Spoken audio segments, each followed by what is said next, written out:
Asian Warner 0372 transmission, a Dead Fly production, created by Brian Restrepo, Herman Angel, and Mason Ford.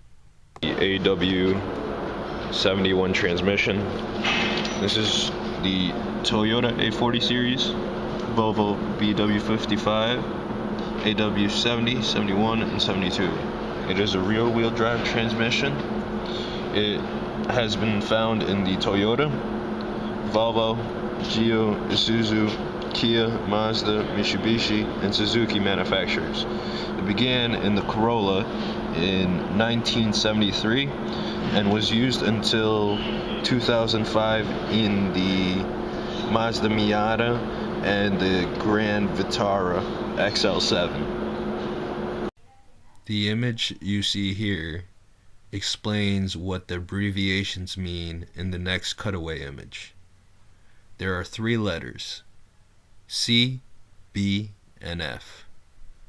C stands for clutch, B stands for brake, and F stands for one-way clutch. Currently, there are three clutches. There's C0, which is the overdrive clutch, C1, which is the forward clutch, C2, which is the direct clutch, and then it goes to brakes. B0 is the overdrive brake, B1 is brake number 1, B2 is brake number 2, B3 is brake number 3, and now we have F, which is the one-way clutch.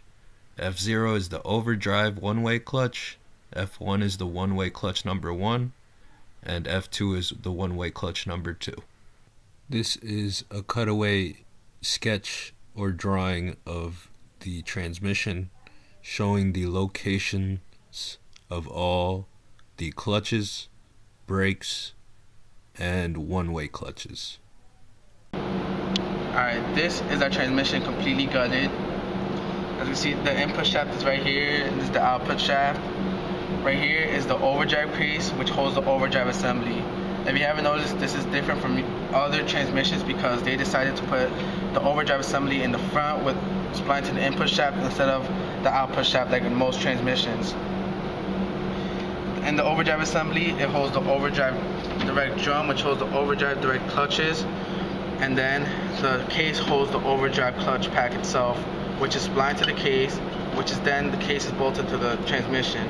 This is one of the holding elements of the transmission. It's a multi-disc clutch pack, which are basically a clutch pack that acts like the brakes instead of bands like other transmissions. Then it goes into the forward drum, which is over here, which holds the forward clutch packs, the direct drum, which holds the direct clutch pack. This is the center support, which holds the close clutch and the intermediate clutch. These are the multi-disc clutch packs I talked about earlier, another holding element. They're also called brake 1 and brake 2 in the application charts. Next comes the lower reverse clutch pack, which is splined to the transmission's case. This is also called brake number 3. After comes a front planetary set and a rear planetary set. They're both together in the same unit, so it's called a Simpson gear set, which is made up of two planetary gear sets, which I just showed, which each consists of pinions, carrier, and sun gear. The sun gear is connected to the direct clutch pack, and the front carrier is connected to brake number 3, which is the lower reverse right here. And the rear ring gear is connected to the forward clutch pack, which is over here. And the front ring gear and the rear carrier are coupled to the output shaft. And that makes the whole system gear set. This is the application chart for the 0372 transmission. We begin shifting into first gear by applying the overdrive clutch, forward clutch, overdrive one-way clutch, and finally the number 2 one-way clutch. First gear achieves a gear ratio of 2.825. When we shift into second gear, the overdrive and forward clutch are still applied along with the overdrive one-way clutch.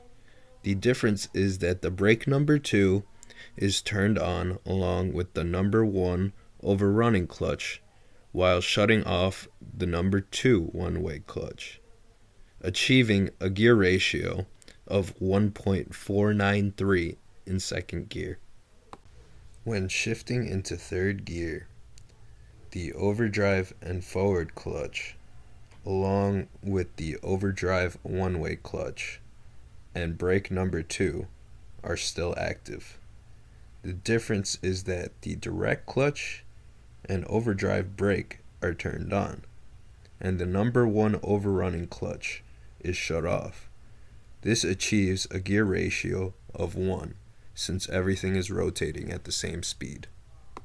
When shifting to fourth gear, the forward clutch, direct clutch, and brake number 2 are still on. The difference is that the overdrive clutch and overdrive one-way clutch is shut off. The overdrive brake is turned on. This achieves a gear ratio of 0.68. When shifting into reverse, the overdrive clutch, direct clutch, brake number 3, and overdrive one-way clutch are active. This achieves a gear ratio of 2.703 in reverse. Alright, in our transmission, when you put the shift lever in drive and you take off in first gear, what happens is the clutch in here, the overdrive clutch and a one-way clutch in here are actuated. And what it does is it locks the sun gear and the planetary carrier right here together as one piece, so that when the input shaft turns, they turn as one piece. And what that does is it sends all the turning power to the forward clutch cylinder. Now in first gear, this forward clutch, also known as C1, is also actuated. And what that does is it sends all the turning force down here to the rear planetary carrier. So that spins in the same direction as the forward clutch does. Now, the rear sun gear, because of the way it's splined in, wants to spin in the opposite direction. But a one-way clutch holding the forward planetary carrier prevents it from spinning backwards. So that you get so it only spins one way, spins with everything else, and you get a gear ratio of about 2.8 to 1. Now, if the engine tries to provide engine braking in drive first gear, what happens is that one-way clutch will actually drive itself off the axle shaft and allow the outer race to spin, so you don't get any engine braking. However, if you drop the shift lever to manual low, what happens is this right here, this is brake number 3, and that holds the forward planetary carrier completely still. It doesn't spin off, and therefore you actually do get engine braking because it doesn't spin off and spin freely. Now, if your shift lever is still in drive and you enter second gear, what happens is the overdrive clutch and the one-way clutch up here, they're still actuated, they're still sending the turning power to the forward clutch cylinder. The forward clutch C1 is still applied as well, which is sending the power down to the rear planetary carrier. The difference from first gear is you actually activate brake number 2, which is this clutch back right here. And what that does, it actually holds the rear sun gear in place by activating a one-way clutch. Now what that means is, like in drive first gear, because it's a one-way clutch, if it tries to provide engine braking, it'll spin off, it'll spin freely, and it won't allow engine braking. But with this held from rotating backwards by the one-way clutch, it causes the front planetary carrier to spin in the direction with the overdrive clutch and the forward clutch. And what that does is it gives you a gear ratio of about 1.5 to 1. Now, if you enter manual second gear, what happens is you actually activate brake number 1 as well, and what that does is it actually holds the rear sun gear completely. It doesn't let it spin at all, And like manual low, you get engine braking because instead of a one-way clutch holding it, it's held solid. Alright, now the shift lever is still in drive when you enter third gear. The overdrive clutch, the overdrive one-way clutch are still applied. They're still sending the turning power to the forward clutch cylinder. The forward clutch is still applied. The difference is you actually activate C2, the direct clutch. And what that does is it basically causes the entire unit to spin as one unit. Now, in a transmission, when the entire unit spins as one is when you get a gear ratio of 1 to 1, because the input shaft is spinning at the exact same speed as the output shaft. And in our transmission, that just happens to be in third gear, since typically in a 4-speed transmission, third gear would be the 1-to-1 gear. Alright, if your shift lever is in drive and your overdrive switch is on, you can enter fourth gear, which is overdrive in our particular transmission. Now, most transmissions, they overdrive the output shaft. They have the overdrive clutch on the output shaft side. What ours does is it overdrives the input shaft. So the overdrive clutch and the one-way clutch are on the input shaft. Now, they were actuated for every other gear. So to get overdrive in our transmission, you actually shut both of those off.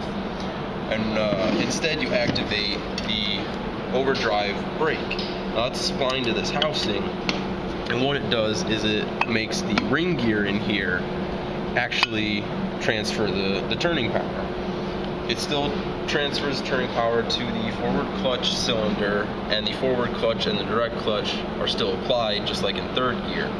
But because you've shut the overdrive clutch and the one-way clutch off, what happens is you get a taller gear ratio of about 0.7 to 1. And what that does is it gives you better fuel economy and it saves you on gas. Alright, now if you put the shift lever into reverse and you actually start driving in reverse, what happens is the overdrive clutch, the overdrive one-way clutch that were applied in every gear except for overdrive, they're applied in reverse. The difference is instead of going through the forward clutch, the turning power goes through the direct clutch. And what that does is sends power to the front planetary gear pinion via the sun gear that's in the middle of here. Now, in reverse, brake number 3 is also applied. If you remember from manual low, what brake number 3 did was it provided engine braking by holding the planetary carrier completely from moving. What it does in reverse is it still holds it, but what it does is it causes the front planetary ring gear to be allowed to spin in the opposite direction of the input shaft. Now, since the ring gear is one solid piece with the output shaft, that causes your output shaft to spin in the opposite direction of your input shaft, giving you a reverse gear, and it gives you a gear ratio of about 2.7 to 1, which is just a little taller than first gear. Here we have the 0372 Asian Warner transmission, and we're going to go over the electrical portion of it. The 0372 Asian Warner transmission is electronically controlled in first, second, third, and driving ranges. The controls of the transmission include the TCM, which stands for the Transmission Control Module, the sensors that monitor the vehicle speed, throttle opening, shift lever position, and the brake pedal application. On this transmission right here, you'll find the park safety neutral switch right here. That will allow the vehicle to know when it is safe to start. And you have the speed sensor right here, which will tell you the transmission speed. They are spliced together right here and end up in 2 other connectors that connect to the rest of the harness. Other sensors that are not included right here include the throttle position sensor, also known as the TPS, and the vehicle speed sensors and the brake input.